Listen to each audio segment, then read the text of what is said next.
Halo semua, Assalamualaikum warahmatullahi wabarakatuh. Om Swastiastu, Namo Buddhaya, salam kebajikan untuk kita semua. Perkenalkan, nama saya Belinda Safira Islandi. Saya adalah salah satu mahasiswi dari program studi Pendidikan Teknik Bangunan di Fakultas Teknik Universitas Negeri Jakarta. Pada kali ini saya akan memenuhi tugas landasan pendidikan. Dalam penugasan kali ini, saya diminta untuk mengkaji dan menganalisis terkait permasalahan dan kondisi pendidikan terkait profesi guru, dan kajian ini berdasarkan riset kekinian selama 10 tahun terakhir. Jadi, kurun waktu dari 2014 sampai 2024. Oke. Di sini saya akan membahas beberapa poin. Yang pertama ada pendahuluan, yang kedua ada permasalahan utama dalam profesi guru, yang ketiga ada pengaruh kebijakan dan dukungan institusi, yang keempat ada dampak terhadap kepuasan kerja dan retensi guru, yang kelima ada kesimpulan dan rekomendasi. Untuk di poin yang pertama yaitu pendahuluan, saya akan membahas pendahuluan terlebih dahulu. Profesi guru saat ini menghadapi berbagai tantangan yang semakin kompleks seiring perubahan sosial, teknologi, kurikulum, dan kurikulum pendidikan.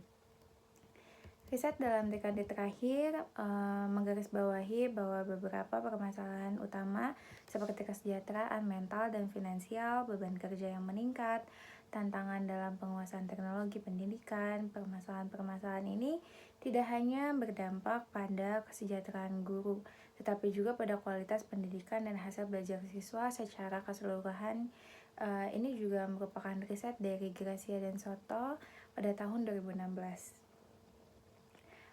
Menurut saya mengapa demikian? Karena setiap tahunnya ini perubahan sosial, teknologi, dan kurikulum dalam jangka waktu tertentu itu pasti ada. Seperti di Indonesia aja ada mungkin 3-7 tahun itu selalu ada perubahan kurikulum.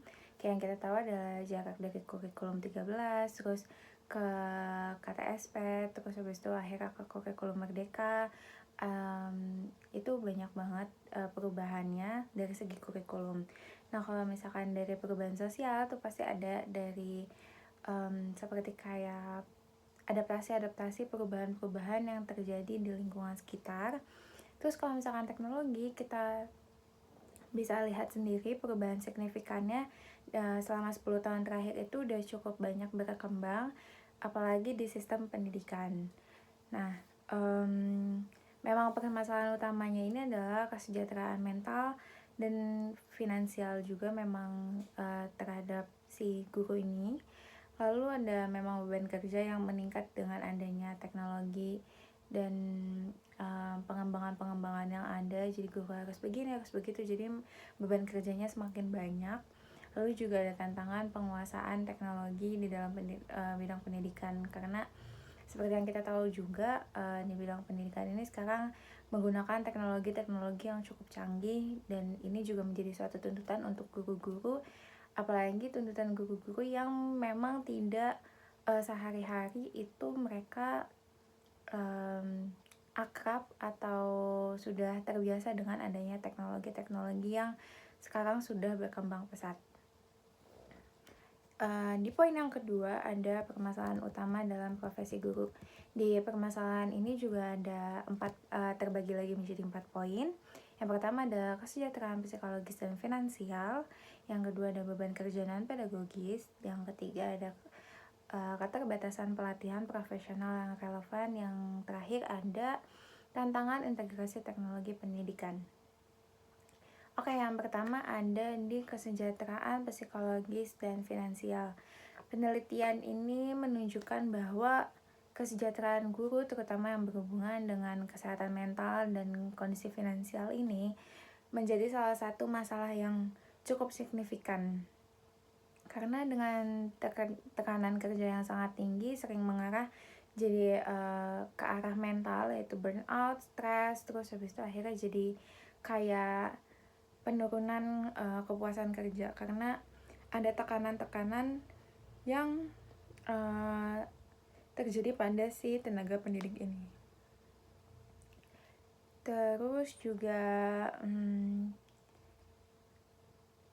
studi oleh Smith dan juga Ulrich pada tahun 2017 ini serta Davis et al. Pada tahun 2020 menyebutkan bahwa faktor ini berdampak pada produktivitas dan kualitas mengajar guru. Yang seperti kita tahu, mungkin gak hanya guru, tapi semua manusia melakukan pekerjaan apapun, bahkan pelajar itu sendiri, ketika dalam keadaan mental yang tidak stabil, pasti mereka akan tidak maksimal dalam mengerjakan ke sebuah kegiatan. Begitu juga pada guru, pasti beban mentalnya ini banyak ya, nggak cuma dari dunia pendidikan, pasti dari latar belakang keluarga, terus dari di pekerjaan itu sendiri, dan juga kegiatan dia saat mengajar itu pasti menjadi beban yang cukup berat bagi guru, karena mereka kan juga menghadapi berbagai karakter si mahasiswa atau siswa ini kan.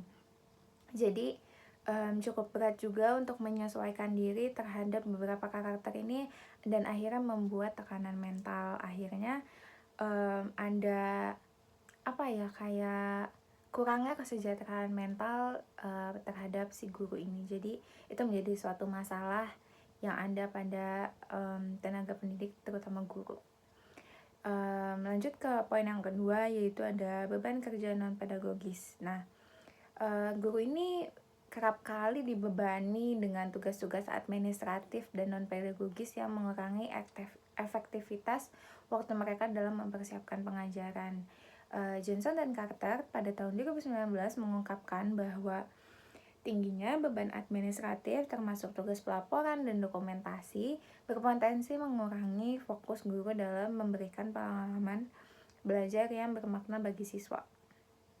Nah, seperti yang kita tahu, saya juga pernah melihat guru saya itu, dia tuh banyak banget mengisi kayak suatu form-form atau kayak website yang di situ tuh sebenarnya untuk mengukur kinerja dari para guru-guru ini.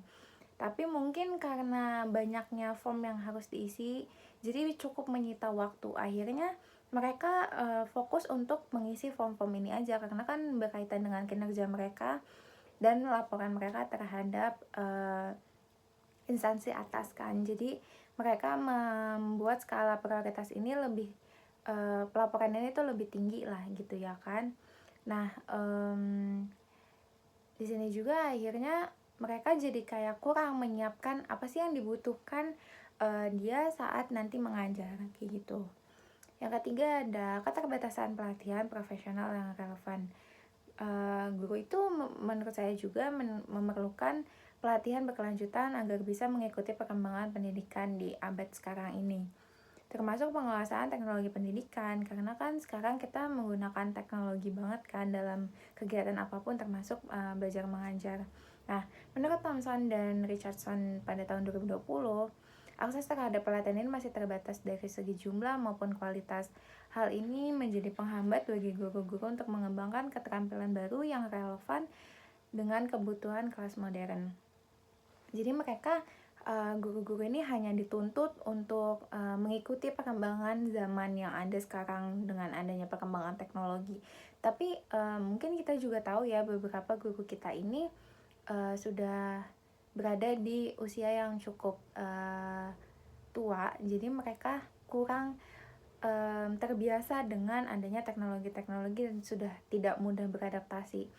Cuman kan ini tuntutan pekerjaan, jadi mereka mau nggak mau beradaptasi, cuman akses pelatihannya tuh nggak ada, jadi mereka benar-benar otodidak dan jadi seadanya aja. Jadi ini menjadi penghambat untuk guru-guru yang tidak akrab dengan teknologi, tapi dia dituntut untuk mengembangkan atau dia dituntut untuk mengajar dengan teknologi gitu. Yang keempat ada tantangan integrasi teknologi pendidikan. Integrasi teknologi dalam pendidikan adalah kebutuhan yang makin mendesak, terutama setelah pandemi COVID-19. Namun penelitian oleh Anderson et al. Pada tahun 2017 dan Miller-Taylor pada tahun 2021 menunjukkan bahwa tidak semua guru memiliki kompetensi atau dukungan untuk mengimplementasikan teknologi dalam pembelajaran. Hal ini menimbulkan kesenjangan dalam kualitas pembelajaran berbasis teknologi antara sekolah. Nah, di sini jadi memang ada kesenjangan banget nih antara pembelajaran berbasis teknologi dan juga sekolah pada formal biasanya gitu.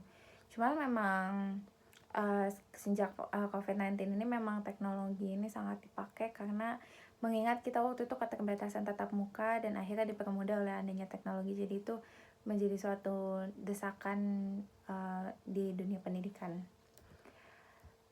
Setelah dari permasalahan utamanya, kita masuk ke pengaruh kebijakan dan dukungan institusi. Kebijakan pendidikan dan dukungan institusi ini perannya penting banget dalam membentuk kualitas lingkungan kerja guru. Namun riset menunjukkan adanya ketidaksesuaian antara kebijakan dan kebutuhan di lapangan. Berkali et al. Pada tahun 2018 mengidentifikasikan bahwa kebijakan seringkali dibuat tanpa melibatkan partisipasi guru, sehingga implementasinya kurang efektif. Sebagai contoh, kebijakan kurikulum yang berubah seringkali tidak disertai dalam pelatihan memadai bagi guru. Jadi guru-guru ini hanya mendapatkan hasilnya saja, tapi mereka tidak diikut sertakan dalam mengambil keputusan ini, membuat mereka antara teoritis dan praktisnya itu jauh berbeda, karena mereka yang mengambil keputusan ini bukanlah orang yang ada di lapangan. Sementara orang-orang yang ada di lapangan yang praktek langsung terhadap siswanya ini tidak dimintai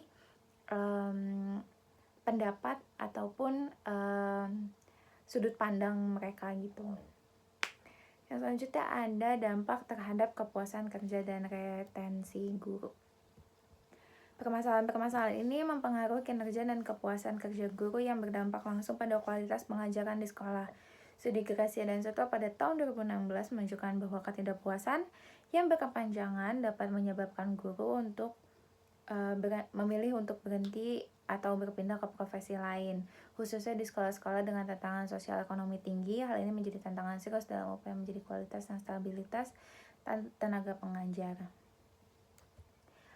Lalu yang kelima, ada kesimpulan dan rekomendasi. Dukungan kebijakan ini sangat penting untuk memperbaiki kondisi-kondisi yang ada saat ini.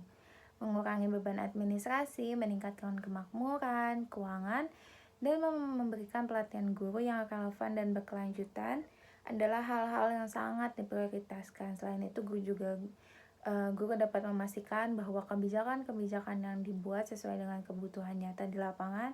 Dengan berpartisipasi dalam pembuatan kebijakan, akibatnya kualitas pendidikan dan kesejahteraan guru diharapkan meningkat. Jadi di sini kan disebutin yang paling digarisbawahi adalah mengurangi beban administrasi, meningkatkan kemakmuran keuangan, dan memberikan pelatihan guru yang relevan dan berkelanjutan.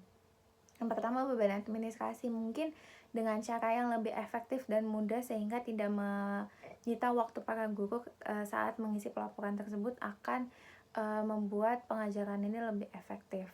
Dan yang kedua, ada meningkatkan kemakmuran keuangan. Balik lagi ke kayak tadi di tantangan sekolah ekonomis tinggi itu memang keuangan sangatlah penting. Jadi kemakmuran guru juga berdampak sangat besar. Lalu yang ketiga, ada memberikan pelatihan guru yang relevan dan berkelanjutan. Ini benar-benar memang membantu mereka untuk mengikuti perkembangan zaman di era teknologi zaman sekarang ini. Jadi dengan adanya tuntutan pun sejalan dengan kemampuan mereka yang diasah dalam pelatihan guru yang relevan dan berkelanjutan ini.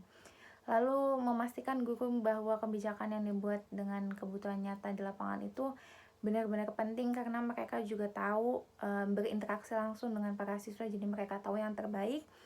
Maka bisa menjadi pertimbangan institusi juga buat mengambil kebijakan-kebijakan yang dibutuhkan oleh para siswa dan juga guru sebagai pengajar dan penerima diajar gitu. Segitu analisis dan kajian saya terhadap permasalahan dan kondisi pendidikan terkait profesi guru, yang kajian ini berdasarkan riset 10 tahun terakhir Jadi yang saya pakai jurnal-jurnal 10 tahun terakhir. Kurang lebihnya mohon maaf bila ada salah kata atau perbuatan yang kurang mengenakan. Saya Belinda Safira Islandi, terima kasih banyak sudah menonton hingga akhir. Wassalamualaikum warahmatullahi wabarakatuh.